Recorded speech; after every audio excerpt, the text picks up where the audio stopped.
बिस्मिल्लाहिर्रहमानिर्रहीम अस्सलामुअलैकुम। आज मैं आपके लिए बहुत ही मज़ेदार बादाम के शरबत की रेसिपी लेके आई हूँ। ये ना सिर्फ आपकी अंदर की गर्मी को ख़त्म करेगा बल्कि आपकी बॉडी में ताकत और तवानाई भी पैदा करेगा। बच्चों और बड़ों के लिए ये इम्यूनिटी बूस्टर है ये शरबत। तो चलिए जी बनाना स्टार्ट करते हैं।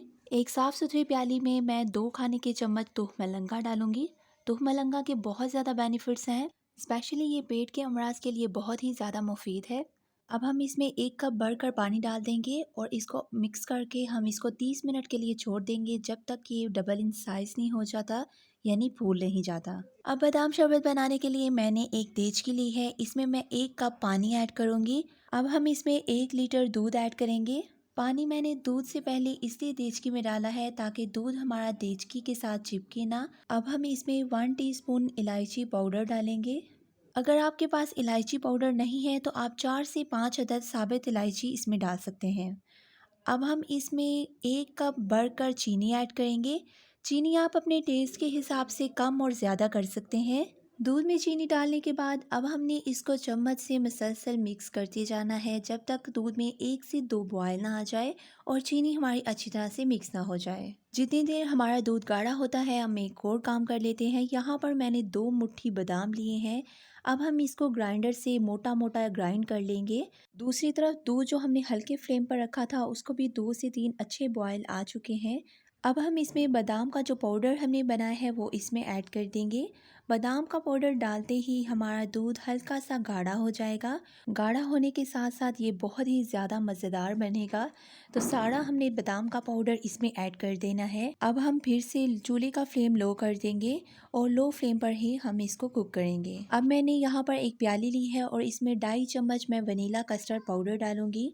क्योंकि हम बादाम का शरबत बना रहे हैं तो इसमें हम वनीला का फ्लेवर ही ऐड करेंगे, कोई और फ्लेवर इसमें अच्छा नहीं लगेगा। तो अब हम इसमें पानी डालकर इसको अच्छी तरह से घोल लेंगे, इसकी तमाम गुठलियों को ख़त्म कर देंगे और एक अच्छा सा पेस्ट हम तैयार कर लेंगे। अगर आप वनीला कस्टर्ड पाउडर नहीं डालना चाहते तो आप इसकी जगह कॉर्नफ्लोर भी डाल सकते हैं। अब यहाँ दूध को 3 से 4 अच्छे से बॉयल आ चुके हैं। अब हम इस पेस्ट को थोड़ा थोड़ा करके दूध में ऐड करेंगे। हमने पेस्ट को इतना ऐड करना है जितनी इसमें ज़रूरत होगी, हमने ज़्यादा इसको गाढ़ा नहीं करना। क्योंकि हम बादाम शरबत बना रहे हैं तो हम इसको हल्का सा ही गाढ़ा करेंगे। तो यहाँ पर हम इसको 3 से 4 मिनट तक अच्छी तरह से पका लेंगे ताकि कस्टर्ड का कच्चापन जो है वो दूर हो जाए। और 3 से 4 मिनट पकाने के बाद हम फ्लेम को ऑफ कर देंगे और इसको नॉर्मल टेम्परेचर पर आने के बाद इसको फ्रिज में रख देंगे ताकि ये अच्छा सा ठंडा हो जाए। मज़ेदार सा बादाम शरबत हमारा अच्छी तरह से ठंडा हो चुका है। अब हम इसे मज़ीद ठंडा करने के लिए इसमें डाल देंगे ढेर सारी बर्फ़ डालने के बाद हमने जो तुहमलंगा भिगो के रखा था वो हम इसमें डाल देंगे। तुहमलंगा जो है वो ज़्यादा था इसलिए मैंने थोड़ा सा इसमें से बचा लिया है। अब हम इसको अच्छी तरह से मिक्स करेंगे। बाज़ लोगों को तुहमलंगा पसंद नहीं होता, आप चाहें तो तुहमलंगा को स्किप भी कर सकते हैं। तो ये मज़ेदार सा बादाम शरबत हमारा तैयार हो चुका है। अब हम ठंडा ठंडा मज़ेदार बादाम शरबत सर्व कर लेते हैं। आप इस रेसिपी को घर में ज़रूर ट्राई कीजिएगा, यकीन करें बच्चों बड़ों बुज़ुर्गों को ये बहुत ही ज़्यादा पसंद आएगा। अब हम इसकी गार्निशिंग पिस्ता और बादाम से करेंगे।